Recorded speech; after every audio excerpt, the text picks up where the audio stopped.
গত 6 মাস ধরে আমি ধারাবাহিকভাবে বলে গেছি যে তৃণমূল কংগ্রেস চলে যাচ্ছে, তৃণমূল কংগ্রেস চলে যাবে, তৃণমূল কংগ্রেস চলে যাবেই।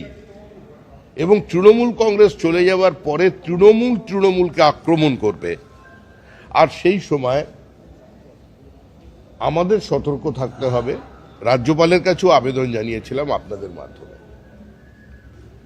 নির্বাচন কমিশনের কাছেও আবেদন জানিয়েছিলাম। যে পরিস্থিতি তৈরি হওয়ার আশঙ্কা ছিল মানুষের, যে তৃণমূল কংগ্রেসের বিধায়ক বেশ কয়েকজন, কিছু মন্ত্রী তারা লিঞ্চিং এর শিকার হবেন, আমরা দায়িত্ব নিয়ে আজকে সেই অবস্থায় পৌঁছতে দিইনি। কিন্তু দীর্ঘদিনের অবদমিত ক্ষোভ এবং না পাওয়ার ব্যথা যদি তৃণমূলের একাংশকে তৃণমূলের বিরুদ্ধে আক্রমণ করতে উদ্যত হয়ে থাকে, তো সেখানে প্রশাসন কি করবে? যে ঘটনা ঘটেছে, এ ধরনের ঘটনা কোনো সভ্য সুস্থ সমাজে কাম্য নয়।